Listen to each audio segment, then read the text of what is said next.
Long time ago, in a small village of Igbeti in the heart of Nigeria, there lived a young girl named Atinuke. She was as beautiful as the morning sun, with skin the color of rich mahogany and eyes that sparkled like the waters of the Niger River. Atinuke was a kind and gentle soul, always quick to lend a helping hand to those in need. From a young age, Atinuke showed a remarkable gift for healing. She knew the names and properties of every herb and plant that grew in the village, and she could mix them into potent remedies that cured even the most stubborn of ailments. Her skill did not go unnoticed, and soon word of her talent spread far and wide. It was in this way that Atinuke's fate became intertwined with that of Buba, the village herbalist. Buba was a powerful and feared man, revered by the villagers for his mastery of the dark arts. He had heard whispers of Atinuke's gift, and he knew that he must possess her for himself.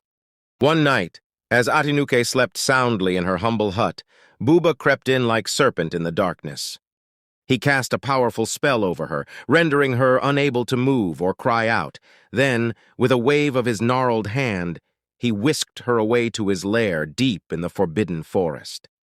When Atinuke awoke, she found herself in a dimly hut, surrounded by the foul stench of cauldron.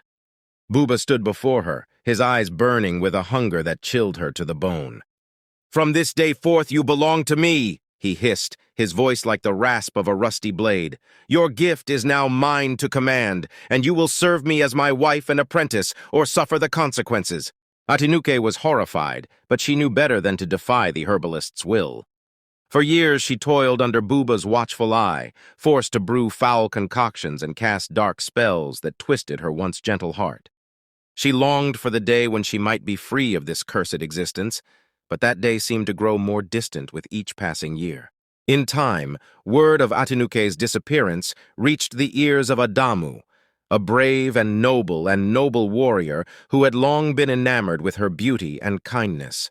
Adamu vowed to find Atinuke and bring her back to the village, no matter the cost. His quest led him deep into the forbidden forest, where he faced countless dangers and trials. He battled fierce beasts and navigated treacherous terrain, all the while following the faint whispers of Atinuke's name that seemed to echo through the trees. At last, Adamu came upon Buba's lair, hidden away in a tangled thicket of thorns and vines. He could sense the dark magic that pulsed within, and he knew that he would need more than just his sword and shield to defeat the herbalist. Adamu sought out the aid of Mama Agba, a wise and powerful priestess who had been a thorn in Buba's side. She provided Adamu with a sacred talisman, imbued with the power to break Buba's foul spells and protect him from harm. Armed with the talisman and his unwavering courage, Adamu stormed Buba's lair. A fierce battle ensued, with Buba unleashing his darkest sorcery and summoning terrible creatures from the depths of the underworld. But Adamu's valor and the power of the talisman proved too much for the herbalist, and in the end, Buba was defeated. As Buba's lifeless body crumbled to the ground, Atinuke felt the weight of his curse lift from her shoulders.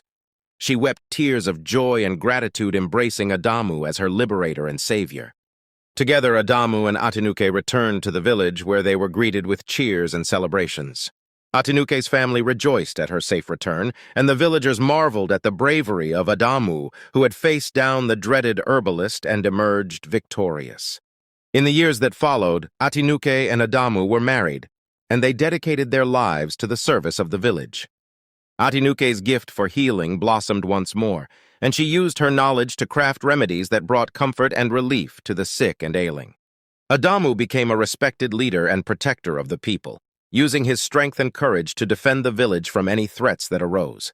And though the memory of her captivity under Buba's cruel hand would never fully fade, Atinuke found solace in the love and support of her family and friends.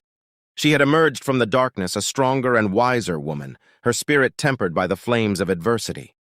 In the evenings, as the village children gathered around the flickering fire, Atinuke would often recount the tale of her ordeal and liberation, her voice weaving a tapestry of sorrow and triumph that captivated all who heard it.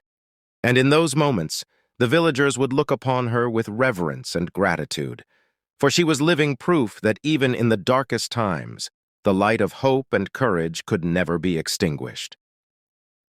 Thanks for watching and kindly subscribe to our YouTube channel. Goodbye.